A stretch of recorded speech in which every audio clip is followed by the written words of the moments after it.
nous casser les pieds et vas-y, et viens au but. T'es là pourquoi? On est sans pitié, mon cher. Ah, c'est terminé. C'est dit. Aujourd'hui, Soraya, toi, t'as l'habitude de recevoir les témoignages. Aujourd'hui, ça sera toi qui passera Oh là là. sous du rasoir, Attention. sous le microscope. Non, mais, Oui. non, mais ça sera chill. Là, on est entre nous, on est entre Oui. la famille. Mais du coup, Soraya, qui es-tu? Je te pose la question, qui es-tu? Ah, déjà, Alors, présente-toi. je suis une femme dans la trentaine, d'origine algérienne, qui a toujours constaté voilà, l'injustice subie par les femmes issues de familles musulmanes et notamment d'origine maghrébine. Et récemment, on va dire ces 2 dernières années, j'ai commencé à m'engager voilà, autour de moi. Ça a commencé voilà, tout doucement avec des amis. L'année dernière, j'ai fait un cercle de femmes, un cercle de parole avec des femmes d'origine maghrébine et j'ai entendu des histoires absolument, absolument déchirantes. Et en fait, je me suis rendu compte que ces femmes, elles étaient à l'aise de parler en privé, entre femmes qui vivent, voilà, ces mêmes traumas, de rejet, de pression familiale et cetera. Et puis je me suis dit: «C'est quand même dommage que ces histoires restent, secrètes finalement et que le monde doit les entendre ces histoires». Donc j'ai envie de faire, tomber les murs, le mur du silence et donc j'ai eu l'idée, cet été, donc ça reste récent, j'ai eu l'idée de créer un podcast donc dans lequel, je reçois, voilà, des témoignages de femmes. Pour l'instant, ce sont exclusivement des femmes. Voilà, je fais pas mal d'appels à témoins pour recevoir des hommes, mais voilà, c'est en cours. Mais voilà, pour l'instant, ce sont des femmes, voilà, d'origine maghrébine, issues de familles musulmanes, qui ont grandi en Occident et voilà, une fois qu'elles se sont affirmées auprès de leur famille, ça passe souvent, hein, pour les femmes, on va pas se mentir, ça passe beaucoup par, l'émancipation, en fait, affective, sexuelle. Voilà, dès qu'une femme, voilà, a des relations, affectives et cetera, ça pose beaucoup de problèmes dans les familles. Donc beaucoup d'entre elles cachent ces relations. Donc j'ai envie de dire presque la majorité finalement, hein, parce qu'on sait en fait, enfin, à part si on a grandi dans une famille, excessivement cool et on sait que c'est pas vraiment la majorité, on est obligé de cacher en fait dès l'adolescence, voilà, âge, de jeune adulte, on cache nos amourettes et cetera et puis après arrive le moment et Fadila en a parlé tout à l'heure, donc c'est dommage, je l'ai raté, mais bon, on en a parlé ensemble maintes et maintes fois. Mais arrive le moment du choix, en fait. Est-ce qu'on choisit de rentrer dans les clous? Et dans ce cas-là, bah oui, Fadila l'a très bien dit, oui, ça peut être facile, en fait, c'est la facilité. On on garde notre place, privilégiée dans la famille et on fait ce qu'on attend de nous, donc épouser un homme musulman, porter le voile pour les familles un peu plus rigoristes. Ou alors est-ce qu'on se choisit? Et et c'est le choix le plus difficile, clairement. Donc puisque dès qu'on se choisit, il y a, des pertes et des fracas, qui arrivent et moi du coup voilà, le podcast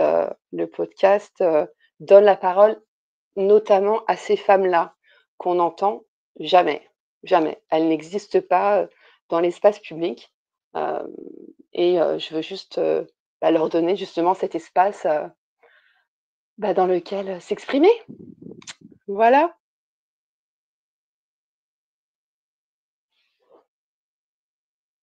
Ouais, Régulus. Ah, j'avais fermé le micro, désolé, j'étais en train Vous de faire m'avez entendu?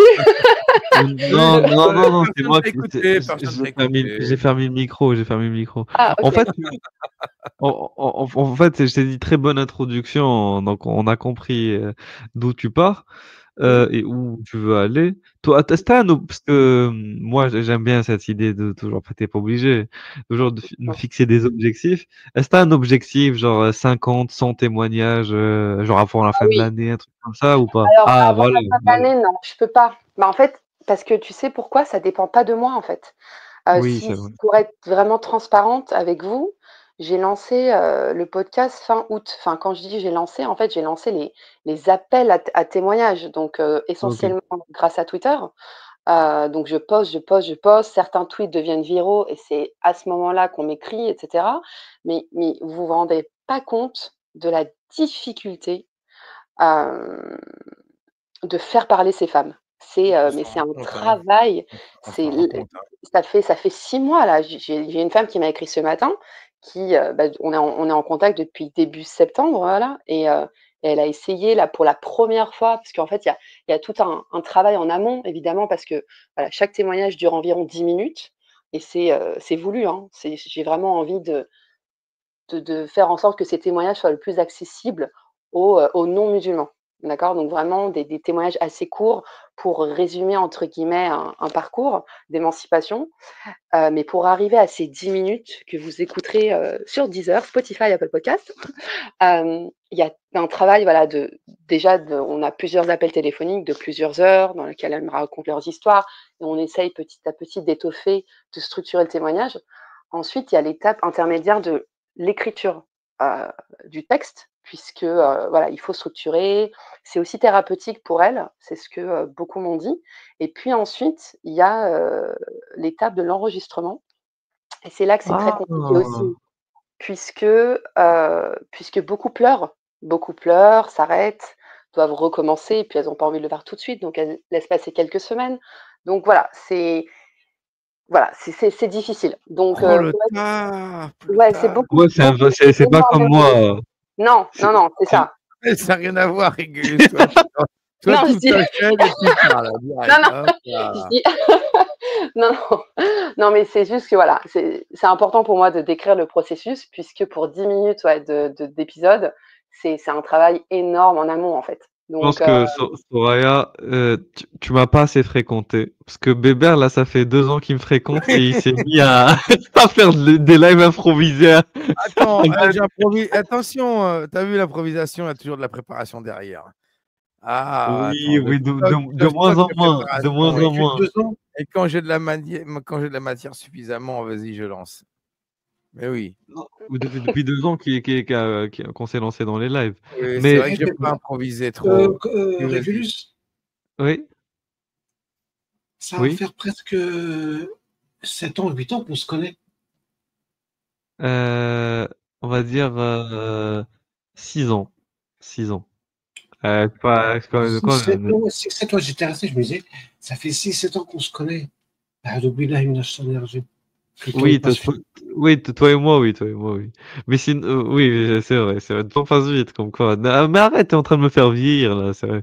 Bon, pour revenir à Soraya, donc Soraya, toi, ça se voit que tu connais pas le système RRR, voilà, qui consiste à tout improviser, qui consiste à faire tout à la dernière minute.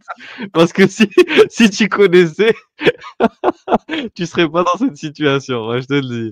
Écoute, si tu suis la méthode RRR, dans un an, tu perdras tout professionnalisme, tout cadre, tout, toute on fait le point structure. dans un an. Voilà, toute structure. Mais au moins, ah, petit problème à revenir. Mais au moins, je te garantis que tu auras beaucoup plus de témoignages. Après, dans l'état dans lequel ils seront ces témoignages-là, c'est autre chose. Non, mais, ah, ça, je te le dis. Mais il y a un truc, mais un truc, c'est que c'est une bonne idée de passer par toutes ces étapes. En gros, première étape, c'est conversation normale, tu écoutes la personne, ça Oui, peut durer 1 heure, etc., ou voire plus. c'est ça. Je suis comme une Et journaliste, slash, voilà. psy. Ouais. Donc, c'est ça la méthode RR. Désolé, je suis déstabilisé par les commentaires. Donc oui, c'est ça, c'est comme une journée. Tu récoltes le témoignage préliminaire ou initial. Ensuite, Mmh. tu passes par une étape de rédaction. Donc là, donc vous allez prendre les points, vous allez faire une trame, peut-être C'est ça. chronologique ou Je thématique. m'adapte à chaque Voilà. témoignage et je propose une feuille de route. Ouais.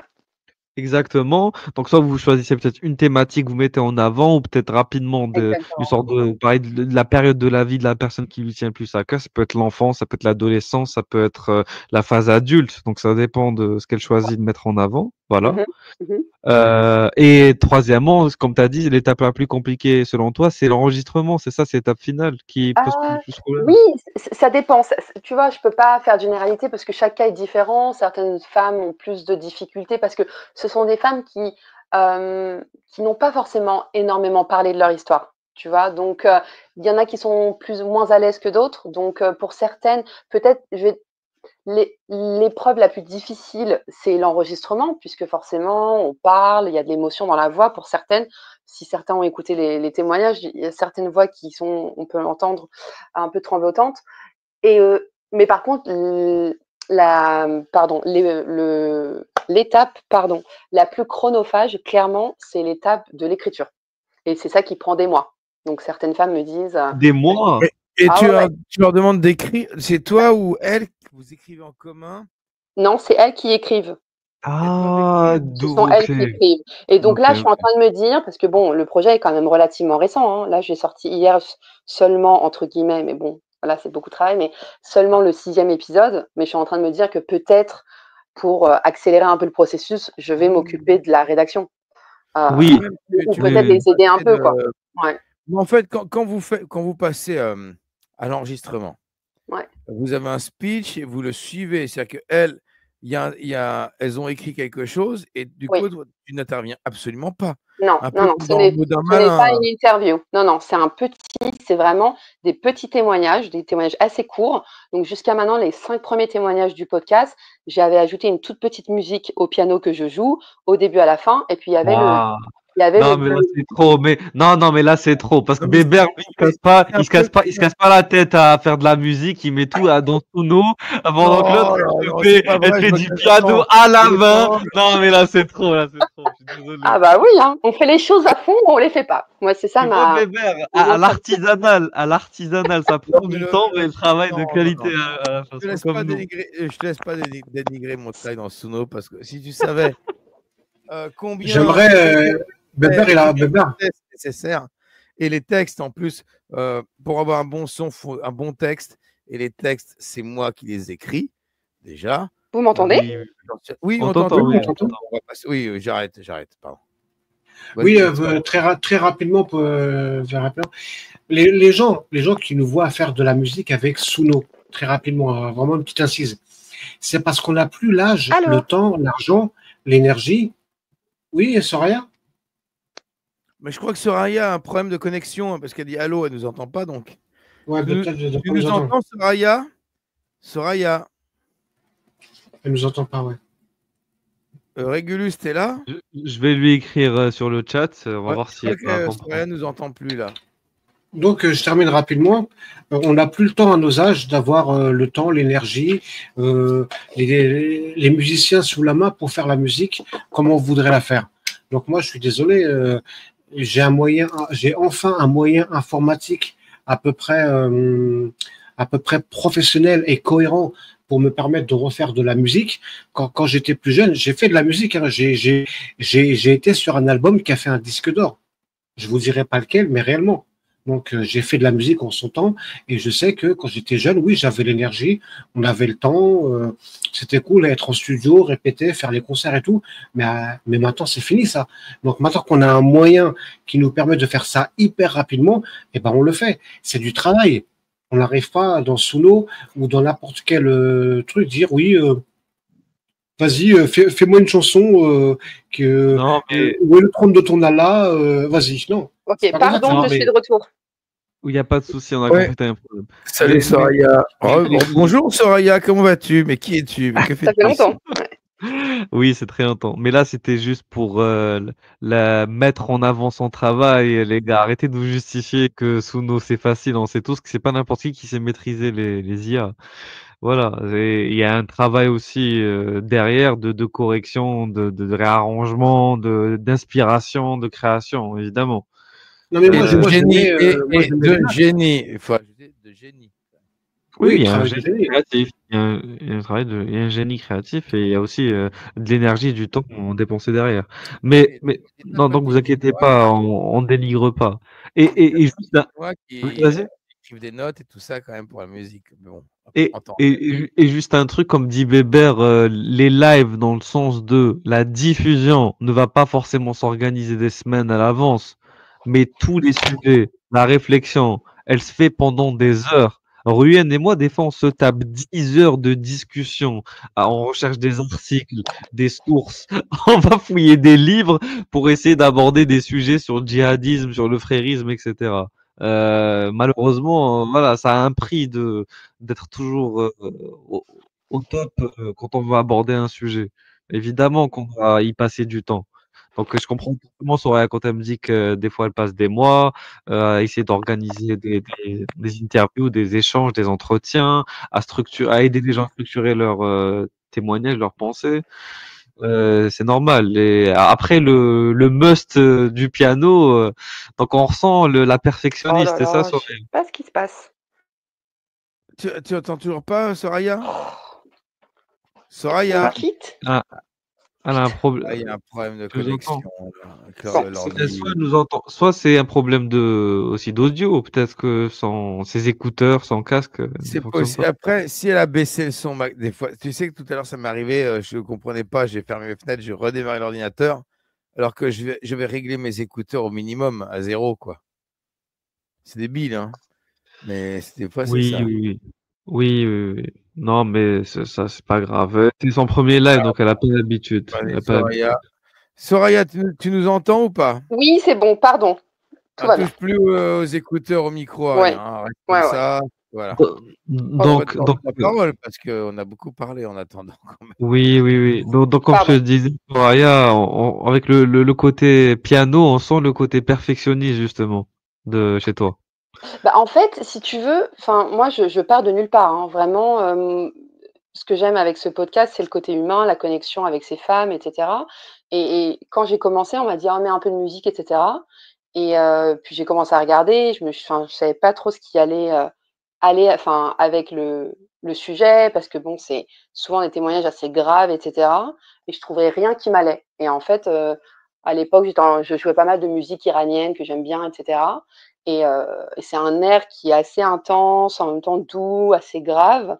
Et je me suis dit que ce serait parfait. En plus, j'aimais bien le clin d'œil avec l'Iran, les femmes qui se battent en ce moment. Et voilà, c'est arrivé comme ça. C'était assez, finalement, une belle coïncidence. Eh ben, est-ce que tu recherches des profils particuliers ou pas? Par exemple, comment ça se passe? Comment tu sélectionnes les Bah gens? non, non, non, je cherche pas de, oui, enfin, pardon, pour l'instant, si, ceux qui veulent écouter le podcast, réaliseront que les 6 témoignages sortis, jusqu'à présent parlent essentiellement de la même thématique, à savoir, des femmes, donc issues de familles musulmanes, en couple avec des non-musulmans et qui se sont affirmées auprès de leur famille, enfin, sauf une qui est encore en plein, tiraillement, et cetera. Mais, voilà, ce sont essentiellement les femmes qui me contactent. On va dire, c'est un peu la raison numéro 1 du rejet, pour ces femmes-là, d'accord? C'est un peu comment dire? Enfin, j'ai envie de dire la raison, oui, classique un peu, le cas le plus classique, d'accord? Des femmes, d'origine maghrébine qui grandissent en Europe, voilà, qui rencontrent des hommes non musulmans, voilà. Donc c'est un petit peu le cas le plus classique. C'est pour ça que ce sont ces femmes qui m'ont contactée le plus.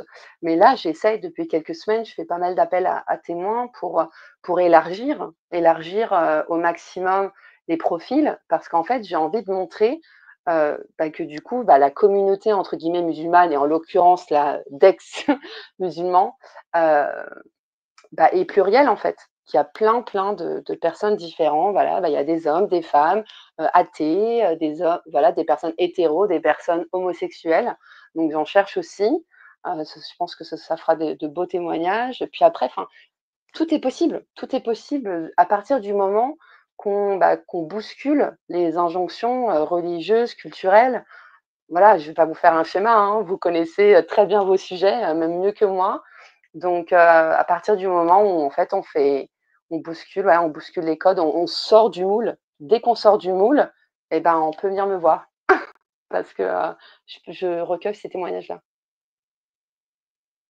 Ok, donc toi, c'est les témoignages atypiques, sinon tu t'intéresses pas aux gens banals, voilà.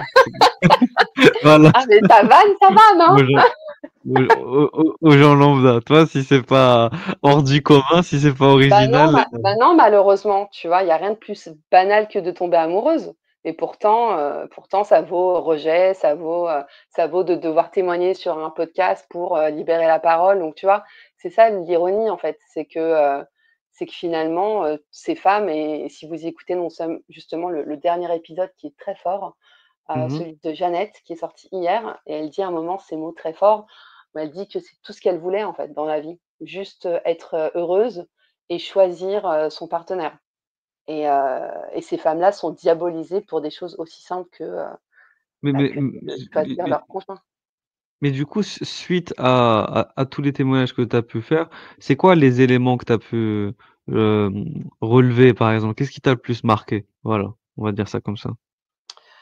Bah, 2 choses, c'est en 2 temps si tu veux. C'est, Oui. déjà dans un premier temps en général, ces femmes-là, parce que j'ai aussi été dans cette situation, bah, repoussent l'échéance, en fait. Elles vivent une double vie et je poste souvent des là, on a commencé à m'envoyer des témoignages écrits, pas mal sur Twitter, parce qu'il y a des femmes qui ne veulent pas témoigner oralement, parce qu'elles ont peur ça aussi, hein. J'ai énormément de personnes qui m'écrivent, mais qui ne peuvent pas, hein, qui ont peur de représailles, qui ont peur que leur famille, tombe sur les témoignages, mais elles acceptent que je poste leurs témoignages écrits, de façon anonyme, donc je coupe, le pseudo et cetera et donc voilà, donc ça, c'est le premier élément, la double vie des femmes issues de familles musulmanes.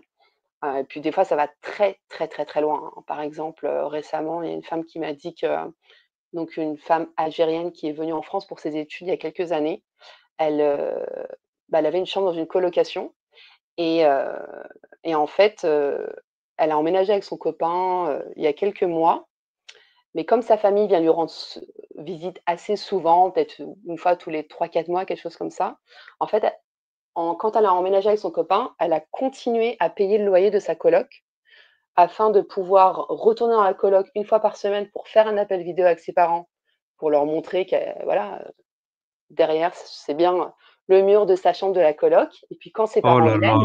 quand ses parents viennent, elle les reçoit pour un thé, dans la coloc. Mais en fait, elle a complètement une autre vie, dans un autre appart, à l'autre bout de la ville, avec son chéri et elle passe, Noël chez sa belle famille. Donc voilà, des situations comme ça, hein. Et puis, bon, moi, j'étais choquée, hein, pourtant j'en ai entendu beaucoup, hein, mais pour elle, elle me dit: «Oui, bon, c'est vrai que c'est pas idéal», mais elle me dit: «Je suis obligée».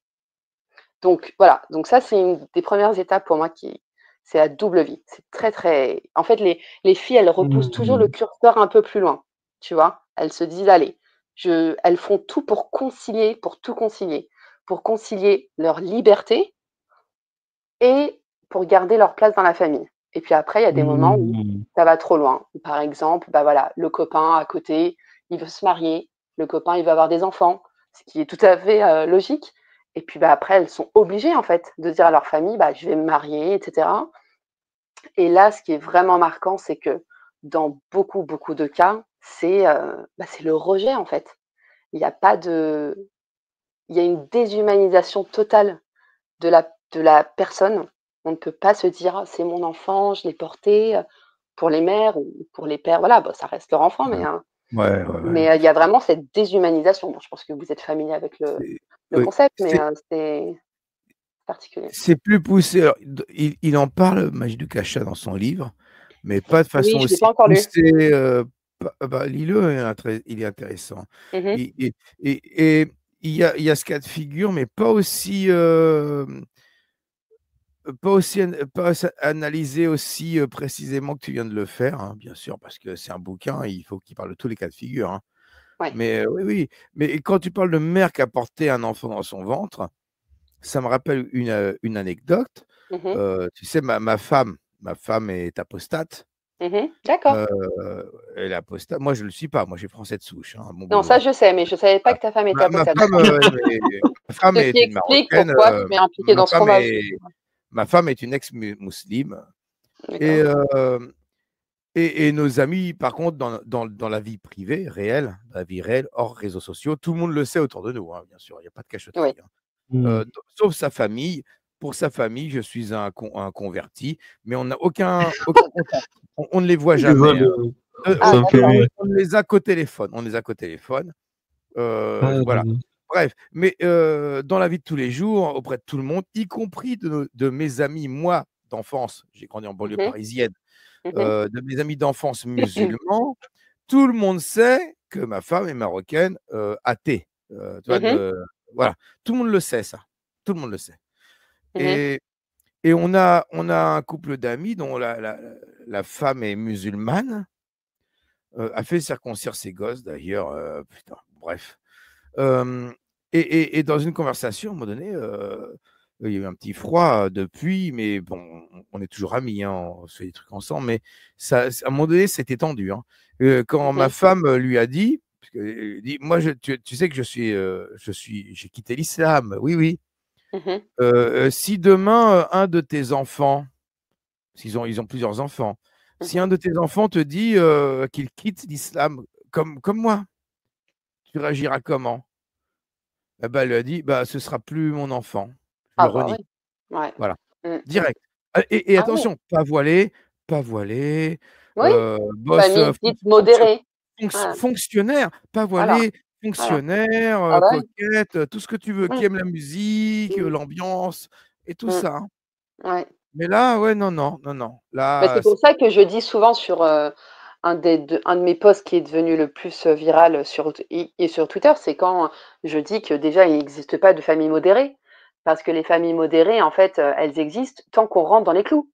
Dès qu'on sort du moule, c'est un interrupteur on-off.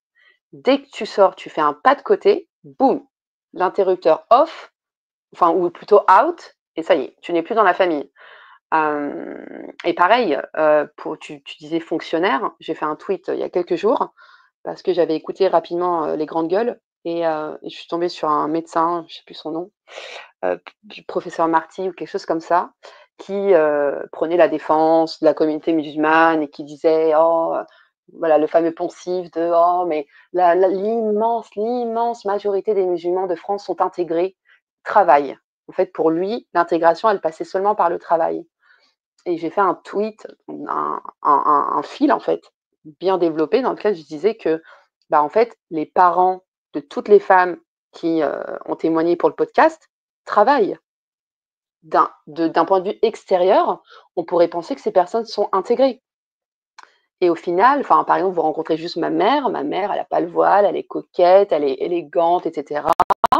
Elle va au cinéma, etc. Enfin voilà, elle va même au théâtre. Ça n'empêche qu'elle a très très mal vécu l'émancipation d'une de mes sœurs et la mienne. Donc pour moi, c'est ça le cœur du problème. Et la femme, c'est pour ça que moi, c'est vraiment mon angle, la condition de la femme vient vraiment cristalliser tout ça, en fait. Puisque, enfin, je pense que pour les hommes peuvent beaucoup plus facilement, déjà, par exemple, cacher une apostasie, finalement. mais ils Ils ont même peuvent, pas besoin, hein. ils ont même pas Attends, besoin. Voilà, c'est les on est enfants d'accord. rois. C'est ça. L'homme fait ce qu'il veut en Voilà. islam. Alors que la femme, Voilà. c'est vraiment tout tourne autour de bah, son corps déjà, et puis son cœur. Donc d'où le nom Révolution des cœurs, puisque la femme n'a pas le droit d'aimer, elle n'a pas le droit de ressentir du désir. Enfin, c'est très très compliqué. Donc c'est vraiment voilà, moi c'est la cause que je défends, la liberté des femmes. Après, je pense que ça ajoutera beaucoup de poids d'avoir des témoignages d'hommes aussi pour le podcast. Donc Ah vraiment, oui. là, je fais un appel. Je sais que l'Apostat Kafir m'a contacté, il va peut-être participer, donc ce serait chouette. Donc voilà, si vous êtes un homme et que vous voulez soit raconter, alors pour les hommes, je propose une formule spéciale. Euh, Épilation, je vais vous épilation chouchouter. intégrale. Je suis tellement désespérée d'avoir des hommes sur mon podcast que je vous fais une formule qui est rien que pour vous. Génial. Voilà. Dommage, je suis pas ex-muslim, merde. Ah là là, ouais. C'est Bon, quoi, c'est quoi la formule? bah la formule, en fait, c'est que je pars du principe que, bon, vous n'avez pas forcément à vous émanciper. On est d'accord. En tout cas, vous disposez de votre corps, vous disposez de votre cœur. Donc, à partir de là, voilà. Voilà, le plan de départ n'est pas forcément le même que pour les femmes. Donc, je vous laisse le choix entre soit raconter votre vécu en fonction de ce que vous avez à raconter, hein, parce qu'après, il y a des hommes qui ont souffert, parce qu'il y a des hommes, des fois, qui sont dans des familles dingos ou bah, même épouser une non-musulmane alors qu'ils ont le droit d'après le Coran, bah, ça pose problème. Donc, si vous pouvez, si vous voulez raconter ça, vous pouvez. Si vous êtes gay, bon, bah, évidemment, voilà, j'ai pas besoin d'expliquer, vous pouvez raconter. Et après, si dans votre vie, vous n'avez pas subi d'oppression, etc., d'un point de vue familial, on peut faire une sorte de formule hybride où on pourrait avoir une sorte de conversation, en fait, où vous pourriez réagir sur un thème qu'on choisirait ensemble, en fait. Juste parler de pression communautaire au sens large, parler du ramadan, par exemple, de la pression du ramadan, du statut de la femme. Parce qu'évidemment, enfin, même si vous n'avez pas subi de cette pression-là, les hommes de la communauté musulmane, ou en l'occurrence ex-musulmane, ont des sœurs, ont des mères, ont des cousines, ont des tantes, etc. Donc, ils sont au fait de ce qui se passe du côté des femmes. Donc, voilà, je cherche des paroles d'hommes qui racontent soit leur vécu ou soit qui apporteraient en fait un soutien aux femmes. Belmondo va se faire un plaisir de venir témoigner. Oui, je pense Belmondo. que Alors, tu as vu, c'est le Soraya, client parfait. Pardon? je vais Voilà. te donner- La je Posta vais te Café donner, la Posta Café est un bon client aussi pour le côté témoignage gay aussi. ouais, t'as vu, Soraya, je vais te donner un aperçu. T'as vu, wesh, je suis arrivé, Zahma, t'as vu, je voulais manger du halouf. Le gars, il me fait non, c'est haram. Je lui fais, qu'est-ce que tu me fais? Qu'est-ce que tu me casses la tête, toi? C'est bon le halouf. Il m'a dit, désolé, Akhi, mais c'est haram. J'ai fait, vas-y, casse pas la tête et je me suis barré de l'islam. Voilà. Je vais développer tout mon témoignage autour de ça. Ouais, c'est magnifique. T'as un aperçu. Non, c'est très intense. C'est très Non, non, intense. mais c'est. Je sais pas si tu as écouté mon témoignage chez Momo du podcast. Mon témoignage est un peu plus d'une heure. Ouais. Moi, j'ai la chance, je dirais, par rapport à énormément d'ex-musulmans et d'apostats, d'avoir connu dans mon enfance l'islam tel que tu peux le voir dans Ar-Risala, le film. C'est-à-dire des maisons en terre cuite. Réellement, pour de vrai, je n'ai pas développé, mais réellement, le nombre de cailloux impairs quand tu fais tes besoins, ce genre de trucs, c'est quelque chose qui a vraiment, vraiment fait partie de ma vie, de mon enfance, quand j'étais gamin. L'Adan à la voix, sans aucune amplification électrique ou artificielle. C'est-à-dire dans le village, la mosquée. Voilà, exactement. De faire les doigts pour avoir de l'eau. Je sais pas si tu imagines là. Tout à l'heure, Bébert, il va dire, excusez-moi un instant, je vous quitte, je vais aller me chercher un verre d'eau. Moi, c'était pas comme ça dans mon enfance. Hein. Ouais. Non, c'était pas comme ça. C'était l'eau. L'eau était une putain de ressource extrêmement rare et précieuse. C'est-à-dire que même pour l'hygiène intime, la plus petite goutte d'eau était économisée et surveillée parce que c'était une question de survie.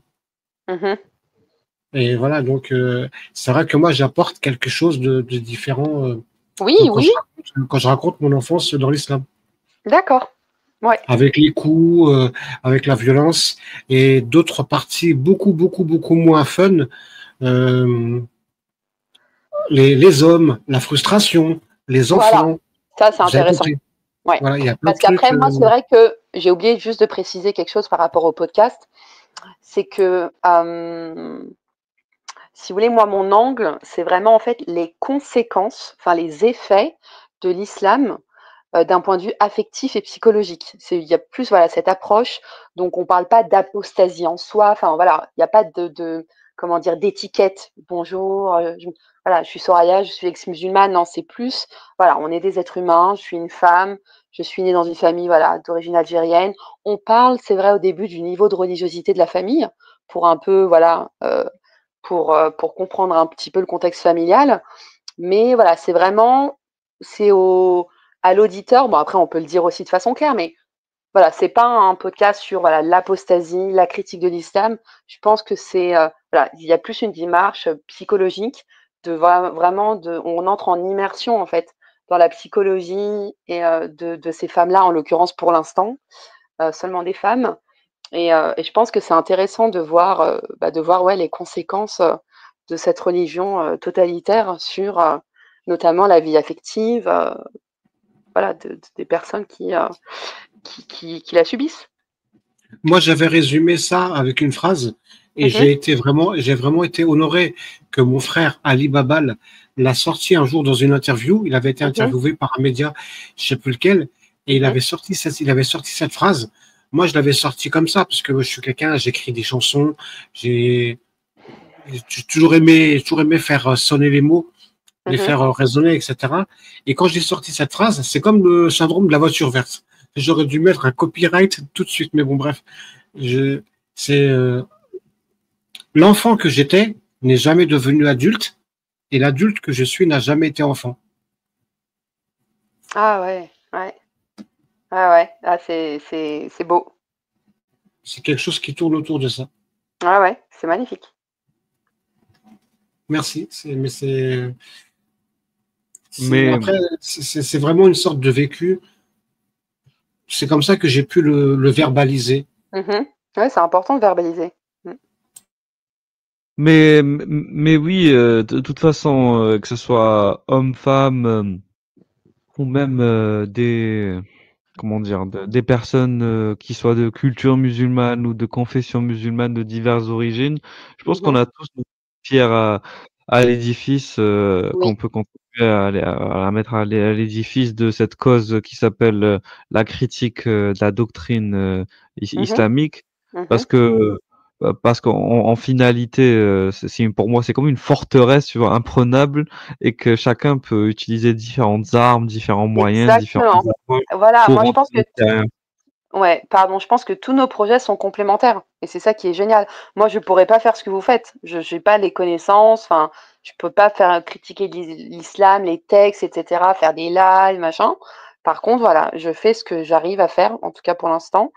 Et je pense que si on met bout à bout, comme l'a dit l'Apostat Kafir avec son site internet, et voilà, répertorier tous les projets, ce sera génial, puisque en fait, on va tous dans le même sens. Personnellement, j'ai beaucoup de thématiques en tête. Mhm. Euh, Si un jour je devais témoigner, j'en piocherais une, mais ce Oui, serait bien qu'il y ait des gens qui puissent enfin, que toutes ces thématiques puissent être abordées, qu'il y ait des gens qui oui. puissent tous les amener dans un témoignage. Le Mhm. premier, c'est celui de l'identité.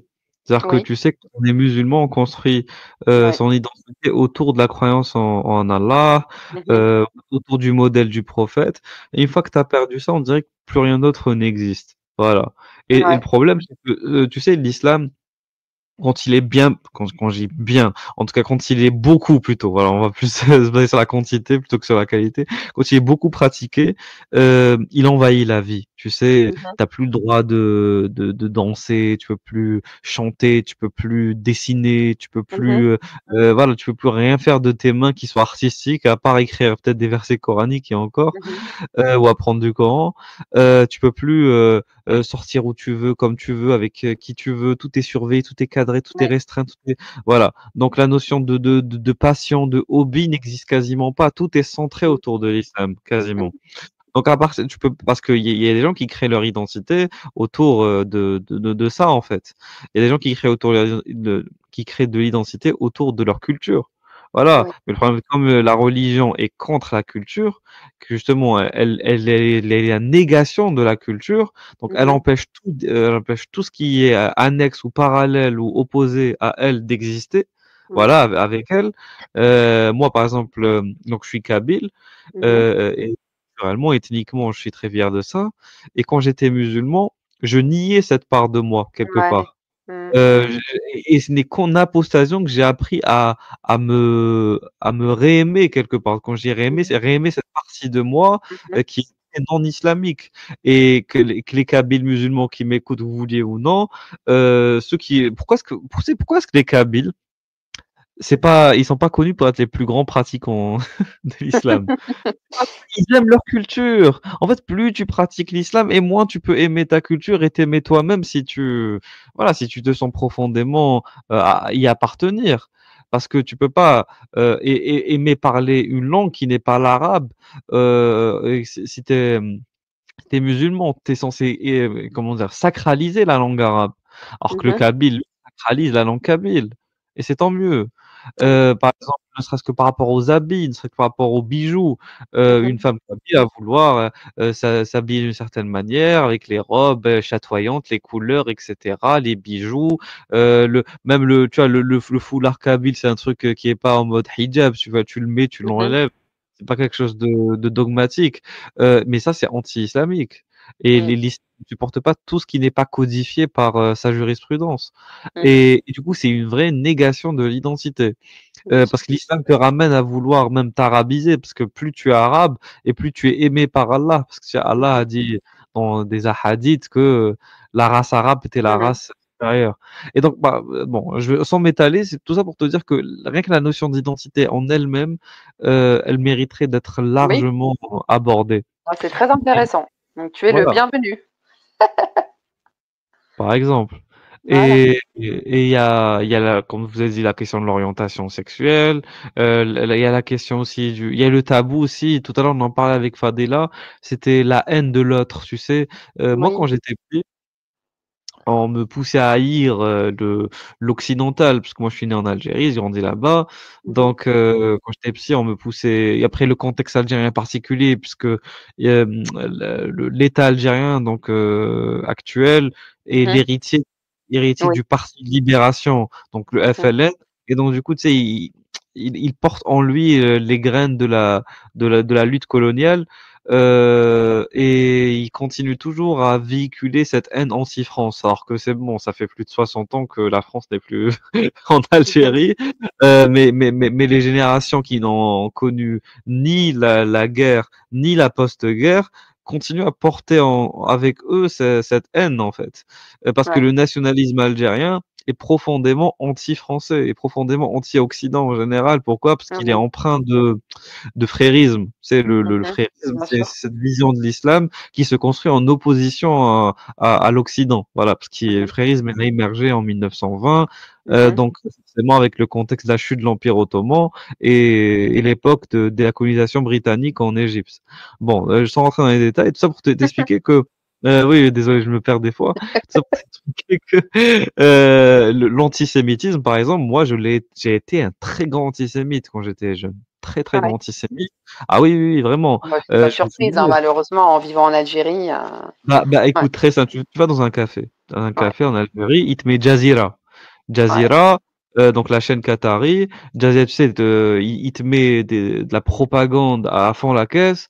Et après, derrière, ils te disent, ah, toi, t'es, par exemple, je sais pas, moi, le patron du café ou des adultes à l'intérieur.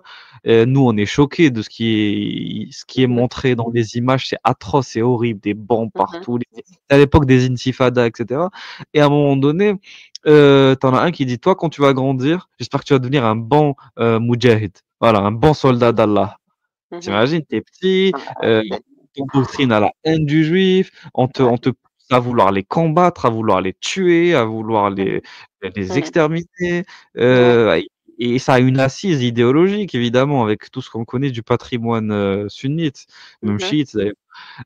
Mais tu peux pas grandir sainement. Tu peux pas faire des citoyens sains d'esprit, des individus sains d'esprit, stables psychologiquement, en les biberonnant à la haine de l'autre, en fait. C'est pas possible. Non, c'est sûr. Ouais. Moi, j'en ai réchappé, mais t'en as des dizaines d'autres qui portent en eux une haine qui n'arrive pas à s'en extraire, qui n'arrive pas à la dépasser, quoi, à la Ouais. supprimer. Bah, c'est Et, ouais. et je t'ai Ça n'a cité des jamais juifs. pris sur moi, ça a jamais pris sur moi la haine du juif ou même de manière générale, la haine de quelque chose ou la colère contre quelque chose. Peut-être que j'ai une génétique différente et qu'un jour la science va expliquer quelque chose, je sais pas, mais je sais pas. Mais en tout cas, j'ai jamais, jamais, jamais été motivé par la haine de ce qui n'est pas moi. Jamais, vraiment. Je sais pas pourquoi. Mais depuis gamin, d'ailleurs, pour revenir à ce que disait Samir dans les commentaires, qu'il fallait que j'explique que j'ai apostasé à cause de mon mouton. Oui, oui, voilà. Tous ces trucs-là, tu vois, un truc qui m'a choqué, Soraya, dans la psychologie d'un musulman lambda de 2022. En 2022, je m'en souviens, j'avais témoigné, expliqué plein de trucs par rapport à mon enfance. Et je raconte rapide une anecdote par rapport à un mouton que j'avais vu passer de vie à trépas après qu'il se soit fait égorger. Enfin bref, et à partir de là, les alaïstes, hein, les musulmans sur Twitter, ils aimaient bien dire ah l'apostat kafir, c'est un fragile, il a apostasé parce qu'on a tué son mouton. Alors que ça n'avait rien à voir. Ça avait strictement rien. Je faisais un parallèle entre le prophète des messages et le prophète des musulmans, sallallahu wa sallallahu wa sallallahu wa sallallahu, qui, qui avait été passé 2 fois au couteau avant dans son enfance et avant le voyage nocturne où il a rencontré Moïse, Jésus, ramené les 50 prières à 5 prières, bref, etc. On l'a passé au couteau. Moi, j'avais dit à l'imam, mais comment ça se fait que le mouton qui est chez moi dans ma maison, on le passe au couteau et il est mort, et le prophète, non.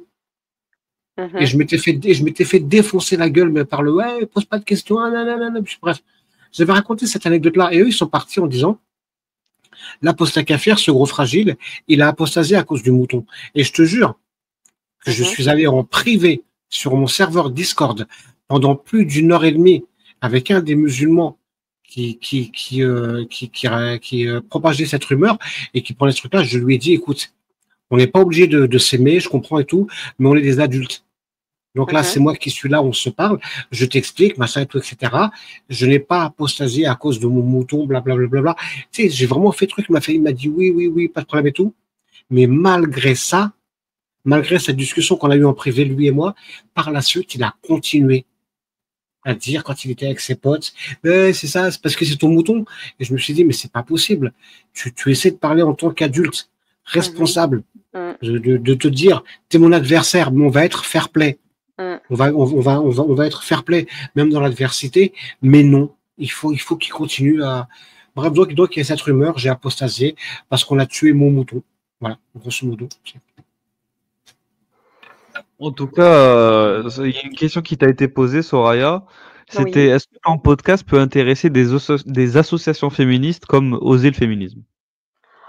Ah bah alors ça c'est une bonne question. Moi, voilà, j'aimerais bien hein, que les féministes s'emparent aussi, enfin me soutiennent. Mais c'est vrai que je sais pas. Il faudrait que j'essaie de les contacter, mais c'est vrai que ma seule petite expérience avec certaines, bon pas féministes, mais journalistes, me disait qu'elle me soutenait en privé, mais elle ne voulait pas écrire, etc., parce qu'elle trouve le sujet sensible. Et moi, et en fait, je trouve ça absolument terrible, puisque pour le coup, enfin, j'ai vraiment, vraiment réfléchi en amont avant de lancer ce projet, parce que je me suis dit, enfin, pour vous donner un peu pour vous parler de la jeunesse du projet, en fait, cet été, je parlais avec une copine qui est aussi, voilà, féministe, d'origine algérienne, etc. Mais bon, alors, on s'est un petit peu pris le bec parce que bon, elle est fille, compagnie, hein. Donc elle est féministe et antiraciste en même temps. Sauf que moi, je me suis rendu compte, après toutes ces stories sur Instagram, etc., que finalement, elle était surtout plus antiraciste que féministe. Parce que quand on est femme d'origine algérienne, c'est très, très, très, très, très difficile de mener les 2 combats au même niveau. D'accord? C'est très difficile. C'est Très intéressant ça. Ah, développe, ça m'intéresse. Là, tu m'as intrigué. C'est un équilibre qui est très, très difficile à trouver, puisqu'en fait, si on pousse vraiment, parce que bon, l'antiracisme, on connaît, mais si on pousse vraiment le féminisme en tant que Française d'origine maghrébine et issue de famille musulmane, si on va vraiment jusqu'au bout et qu'on fait sauter tous les tabous, eh ben forcément, on va mettre les pieds dans le plat à un moment donné, et forcément, voilà, on va se dire ah oui, bah en fait, attends, le problème c'est peut-être l'islam, ah bah le problème c'est peut-être la culture maghrébine, ah mais attention, si on pense ça, est-ce qu'on est raciste? Donc voilà, et c'est là le problème. C'est pour ça que ça met autant de personnes mal à l'aise. Et en fait, donc cette fille, voilà, pendant des mois, elle postait des stories, je me mordais la langue, je me suis dit bon, bah, laisse couler. Et puis un jour, elle poste une story qui était un article de Libération. Ils avaient fait une série estivale en août dernier, dans laquelle ils postaient des témoignages. Le titre de la série était Amour caché. Et la première personne qui a témoigné était une femme d'origine algérienne. Ils avaient changé son prénom. Et en fait, elle disait qu'elle vivait une histoire d'amour clandestine avec son chéri, puisque si elle le dit à ses parents, elle va être rejetée, etc., etc. Et en fait, cette fille-là, en postant l'article sur Insta, elle avait mis un commentaire qui m'avait énervée. Elle disait j'en ai marre que les blancs, parce que évidemment les non-maghrébins, non-musulmans français sont des blancs pour elle, alors qu'elle est née en France. Enfin, bref. Voilà. Donc, elle m'a dit, j'en ai marre que les blancs s'approprient nos histoires. Donc, bon, je me suis abonnée à Libération juste pour lire l'article. Donc, j'ai lu l'article et en l'occurrence, c'était que des citations, tout entre guillemets. Voilà, il n'y avait aucune instrumentalisation possible du sujet explosif. C'est un sujet explosif, la vie sentimentale des femmes musulmanes, etc. Donc, bon, je lui écris, je lui dis, écoute, là vraiment, je suis vraiment pas d'accord avec toi. Pour le coup, tu dis toujours qu'il faut médiatiser notre combat. Là, il y a Libération qui fait littéralement un article sur ça. Tu devrais être contente parce que c'est pas valeur actuelle. On parle de Libération. Donc, qu'est-ce que tu veux de plus en fait? Et elle me dit, et en fait, c'est elle qui m'a donné l'idée. Hein. Elle me dit, moi, je prends en considération que la parole des concernés. Donc ça, c'est vraiment tout ce que disent voilà, les gens à l'extrême gauche, etc. Le combat antiraciste, c'est ça. Ils veulent entendre que les concernés. Et donc, c'est là que je me suis dit, bon, bah, on va réfléchir, on va trouver un truc. Et donc, c'est pour ça que mon podcast, vous l'écouterez si vous en avez envie, c'est très brut. Vous verrez que c'est très, très brut. Là, j'ai ajouté que pour le nouvel épisode, on m'avait conseillé d'ajouter une intro, parce qu'avant, il n'y en avait pas. Hein, il y avait juste un peu de musique, 3 notes de musique, et le témoignage, et 3 notes de musique, et c'est fini.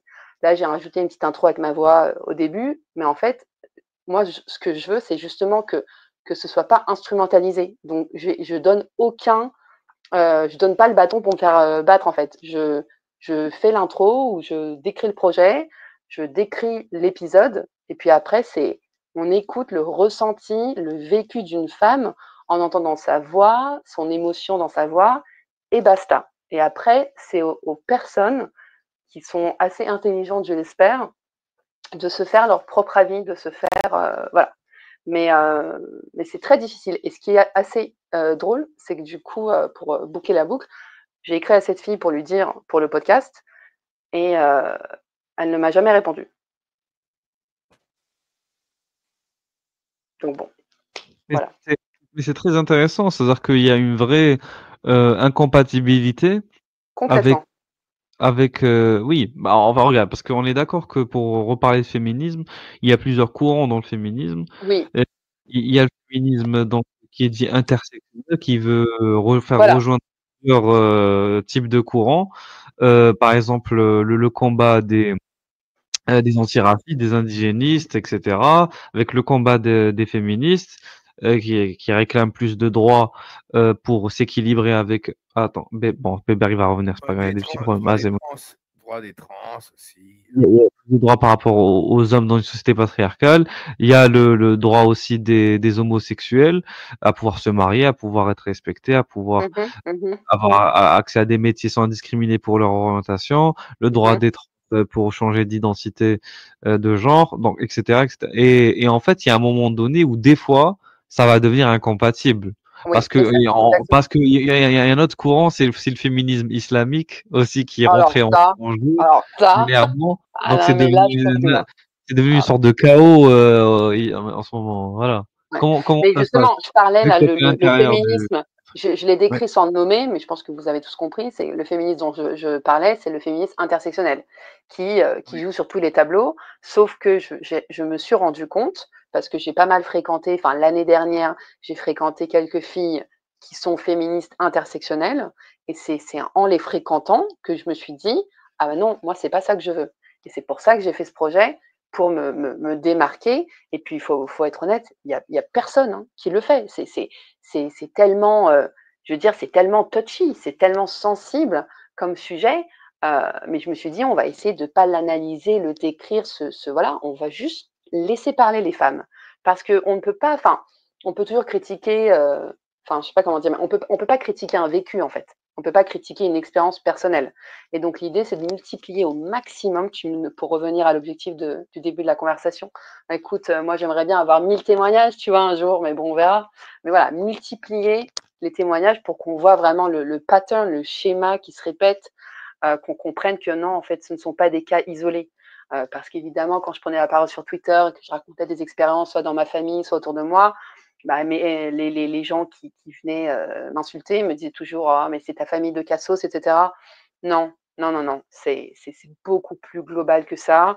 Puis les femmes qui s'émancipent, qui ne souffrent pas, sont une minorité. Alors évidemment, on n'a pas de statistiques, j'ai pas de chiffres, mais il faut pas, voilà, je veux dire, j'ai baigné dans ça autour de moi. Je veux dire, dans ma vie, j'ai rencontré tellement de femmes, et en fait, je pense, le meilleur moyen de prendre la mesure de ce qui se passe en fait dans l'intimité de ces femmes-là, c'est l'autocensure en fait. L'autocensure. Je vous donne un exemple. Là, moi, je vous parle, je suis très libérée, émancipée, puis je peux faire ce projet, etc. Mais ça a été un cheminement. Enfin, il y a 10 ans, j'aurais jamais pu monter dans un live, parler d'un projet féministe, etc. Parce qu'il y a 10 ans, moi-même, j'étais dans cette autocensure où il fallait rien dire sur ce qui se passe pour les femmes maghrébines, parce que, attention, j'ai pas envie que les gens pensent que, j'ai pas envie que les gens soient racistes envers mes parents, en fait. Je voulais pas attiser le racisme. J'étais dans ça aussi parce qu'on est, en tant qu'enfant d'immigrés, on est vraiment élevé dans ça. Attention, voilà, le Ok. racisme, c'est un peu la pire chose qui peut nous arriver, quoi. Et on n'a pas Ouais. envie vraiment de jeter l'opprobre sur nos parents. Et Ça m'a rappelé rapidement, et je te donne la parole, mais ça m'a rappelé un live que j'ai écouté chez Ali Babal. mhm, C'est un jeune Marocain, donc je sais pas s'il est franchement il est franco-marocain, voilà. Donc qui est voilà, bon, forcément il était musulman quand il était plus jeune, et il s'est découvert gay à l'âge de 5 ans. Il est mhm, tombé amoureux pour la première fois quand il allait faire un cours de sport, je sais plus quoi. Et du coup, il a eu plein, je vais pas refaire le live aujourd'hui, mais c'est pour mhm, te raconter justement ce qui s'est passé à la fin. Ça rejoint totalement ce que tu décrivais. mhm. Donc, il a vécu vraiment une vie horrible, Ouais. horrible, horrible, horrible. Et à la fin, il s'en est sorti. Il s'en est sorti, tant mieux pour lui, il a fait un master, etc. Et pour sa master de fin d'études, et il a justement parlé de la discrimination que subissaient certaines personnes donc d'origine donc nord-africaine ou autre, dû à leur homosexualité, des discriminations, de la stigmatisation, etc. Et il a fait donc un documentaire. Voilà, Mhm. apparemment, il a fait un documentaire. Et ce documentaire-là, son tuteur, je pense, de mémoire et tout, lui a dit ne le publie pas en public. Genre, ok, on te le note, ça Voilà, reste dans c'est pour ça, c'est toujours en privé. Ouais, ouais. le public.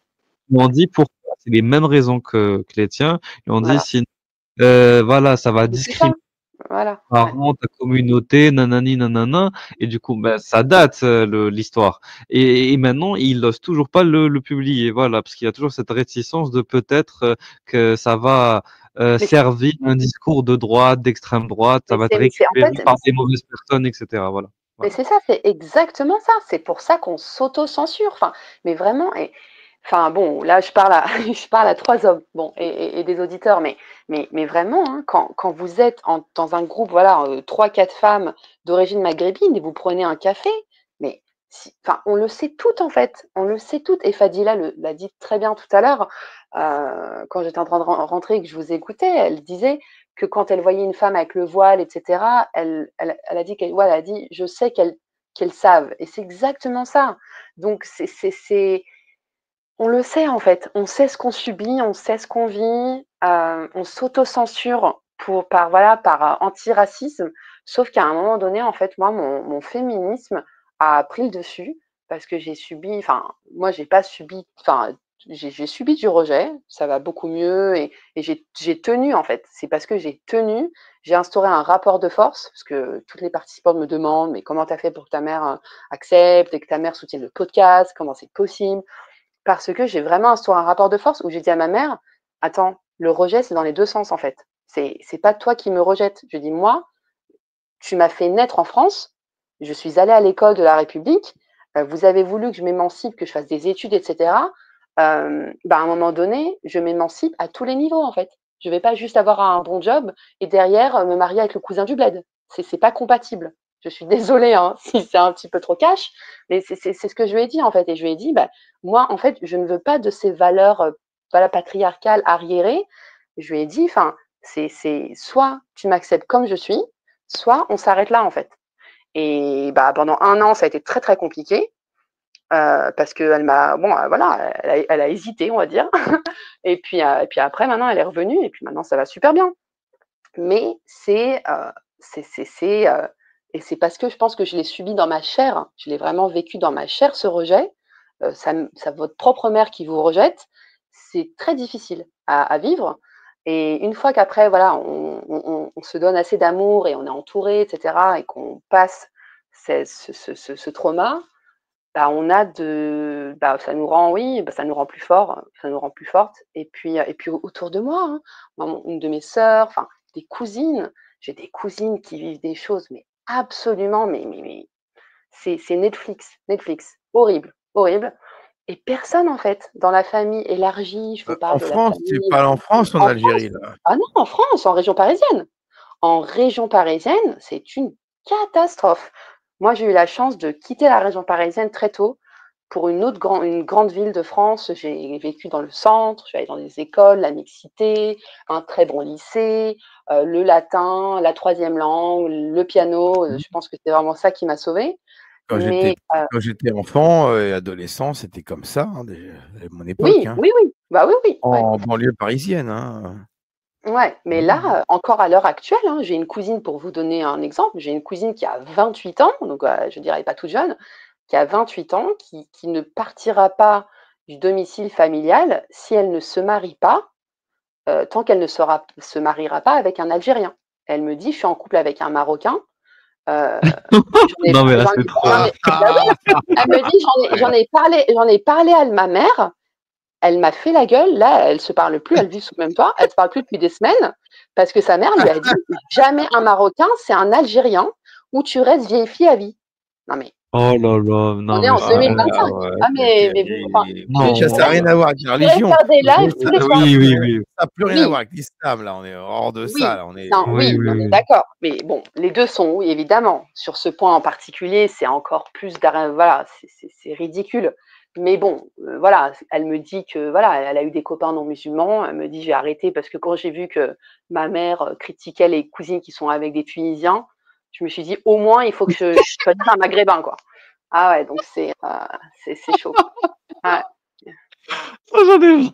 Ouais. Des Non, mais c'est pour vous dire le degré d'injonction, en fait. C'est ça le problème. C'est qu'il Écoute, si il tu faut être dépasses avec un. un musulman et en C'est plus, ça. pour certains, parents, il faut, choisir, un musulman du même pays. Non, Non, mais là, c'est non. trop. Bah oui, Et tu bah sais, comment c'est, c'est vrai. mais tu sais, si on part loin dans le délire, dans le même pays, il y a des discriminations régionales. Par exemple, l'Algérie, c'est un très grand pays. Pour le coup, c'est le plus grand pays d'Afrique en termes de superficie. Et du coup, des fois, et je connais des familles qui, notamment du côté de la Kabylie, et ça va dans les deux sens. En gros, des filles kabyles à qui on interdit de se marier avec des non-kabyles, ou l'inverse, même des hommes kabyles, là pour le coup, la pression est tellement forte que ça s'applique sur les hommes et les femmes. Donc il y a pas de discrimination à ce niveau-là. Mmh. Après, oui, il y aura toujours on va dire, le mec, il peut va plus falloir s'imposer. va falloir qu'on te trouve une cabine quand même, Régulus. Attends. Bon. Non, non, tu m'as coupé dans mon élan, je suis fatigué. C'est- En fait, j'ai un problème, je peux pas Ah, tu switcher te du connais mode pas, hein. sérieux au mode second degré.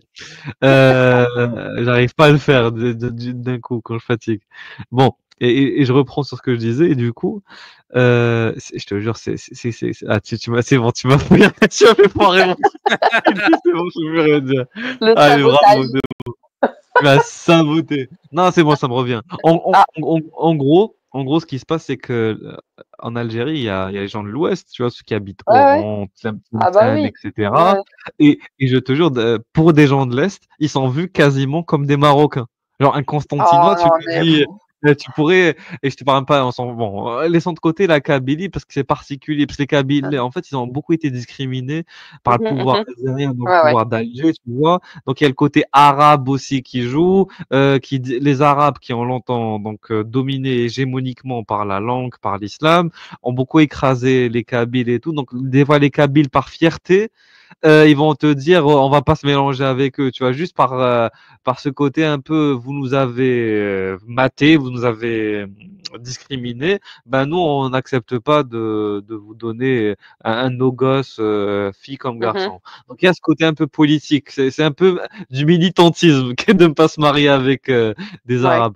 Par contre, bien que ça n'ait pas de sens en soi, parce qu'il y a des gens qui tombent amoureux, qui rentrent pas dans des délires de militantisme politique et à Mhm. qui on ne devrait Mhm. pas interdire ça. Mais bon, sujet annexe. Mais il y a même des gens, tu sais, de Constantine, tu vois, de régions Ouais, périphériques ouais, ouais. que je connais bien, et eux, tu leur dis, qu'est-ce que tu penses? Tu pourrais peut-être te marier avec une Oranaise, je sais pas moi, une Tlemcenienne. Je dis, ah, mais c'est des Marocains! Tu vois, c'est des Marocains, dans le sens, c'est Ah, des gens qui sont trop à l'ouest, en fait, ils sont trop loin, ils sont trop loin. on s'en C'est sort plus c'est en fait. impossible. Ah ouais. Ouais. Mais si on fait du régionalisme, on s'en sort plus. Ah Mais c'est ouais. pour ça qu'en France, par exemple, bon, après, tu vas pas parler du foot, parce que forcément, un Marseillais, Non, il va mais, insulter le Parisien. Mais, attends, mais, Bon. mais ça, Régulus, je coupe juste un truc, c'est que moi, je suis pas de Constantine, hein, d'accord? Moi, je suis de banlieue parisienne. Je me suis marié avec une Marocaine. Qu'est-ce qu'on s'en bat les couilles, en fait, avec une je serais tombé amoureux d'une Vietnamienne, d'une Allemande ou d'une je ne sais pas quoi, d'une Colombienne. Je me serais marié avec. oui, mais Les parce mecs, que, ils sont dans un pays qui a du mal déjà à sortir le nez, tu vois, à respirer, et ils en sont encore là. Putain, les oui, mecs, oui, réveillez-vous, oui, quoi. oui, Vous tombez sur une japonaise, vous allez dire non parce qu'elle est japonaise. Réveillez-vous, oui, les mecs, oui, réveillez-vous. oui, oui, mec, malheureusement, on a pendant longtemps été enfermé dans ce modèle-là, tribal, aveugle, mais on en sort progressivement. Mais malheureusement, des fois, tu sais, j'ai l'impression qu'il y a toujours un délai entre les immigrés et les gens qui habitent encore dans le pays. C'est-à-dire que maintenant, les Marocains et les Algériens sont en train d'avancer sur plein de niveaux différents, économiques, sociologiques, etc. Les femmes sont de plus en plus diplômées, travaillent plus, etc. En plus, conduisent, sortent. Je le constate notamment. Après, bien sûr, je te parle des grandes villes. Il y a toujours le contraste, tu sais, ruralité, urbanité, mais, Mhm. mais, mais ça relève de tous les pays du monde. Mais pour Mhm. revenir à la France, t'as l'impression par contre, la France, ils sont les descendants d'immigrés Une nord-africains, catastrophe. maghrébins, sont Ah, encore coincés la régression. 30 ans en arrière. Oui, en fait, ça, ils sont soit régressés, soit ils ont stagné. Donc, du coup, il faut avancer, en fait. Soit vous avancez avec l'Occident, Ils n'ont vous pas êtes en compris le Occident. concept en fait. Oui, oui, oui, oui, la marche arrière, ça marche pas. Là, il faut avancer. Ouais. Donc, il faut mettre à la cinquième et aller droit Ouais, devant. Les gars, c'est ouais, bon, c'est le moment. Et ouais. malheureusement, ça marche pas. Comme a dit Bébert, si maintenant on devait à chaque fois se marier avec les gens de notre ville ou notre village, on s'en sortirait plus, franchement. Ah Non, ouais. non, c'est n'importe quoi. Mais après, juste pour revenir ouais, sur quand même notre thème, la religion, pour ces femmes-là, c'est vrai qu'en général, parce que bon, j'ai parlé initialement du rejet avec l'interrupteur on-off, quand les femmes voilà, révèlent. Ah oui, J'aime bien parler de coming out, parce que pour ces femmes, c'est presque un coming out.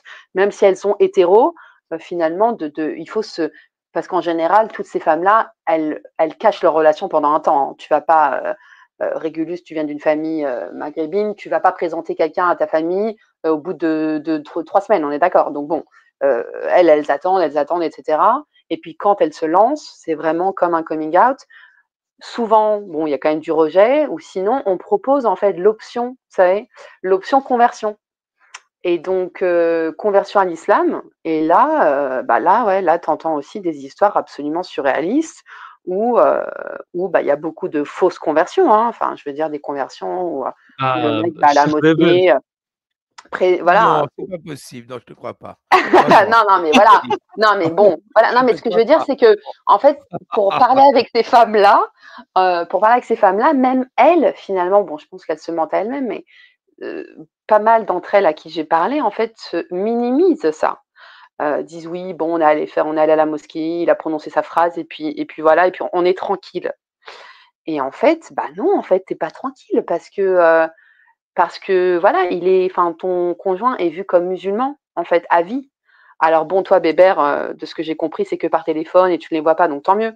Mais pour ces femmes-là desquelles je parle en question, elles habitent dans la même ville que leurs parents, etc. Donc ils se voient très, très Ça régulièrement. dépend de leur conjoint aussi, de la personnalité voilà, ça dépend de beaucoup de choses parce que moi, Oui, même si on était dans la même ville, parce que quand je les ai par téléphone, il n'y a pas que par téléphone, je oui, dis ça, mais on garde les distances. Mais oui. c'est-à-dire que quand elle a un problème vraiment à régler, qu'elle en a marre, le dernier recours, c'est qu'il m'appelle moi. Donc Mmh. le frère, la sœur, peu importe, ils vont passer par moi. Mmh. Et je suis pas commode en fait. Ouais, je fais le mari pas commode. Je dis qu'est-ce que vous voulez à ma femme déjà? C'est ma femme. Mmh. Mmh. Déjà à la base. C'est enfin, elle est à moi. Je dis ça. Je le crois pas. Mais je C'est leur bien, dis tu fais bien le musulman. je leur dis qu'est-ce que tu veux de tu parles de ma femme. Voilà, déjà ça commence comme ça. Voilà, c'est clair. Donc les relations sont claires. Ils savent très bien, ils se doutent très bien de la situation. Hein. Ils sont Oui, pas bah ça, dupes, ils sont pas le cons. déni, le déni, Ils c'est le savent sport national. mais tant qu'elle a pas, tant qu'elle a pas dit ouvertement, qu'elle s'est pas déclarée, qu'elle Oui, était bien plus sûr. musulmane, Oui, oui. publiquement et tout ça, elle est musulmane. Ils voilà, ils sont moi j'ai le certificat de coutume comme quoi je suis musulman Mmh. et puis après à partir de là, on mène la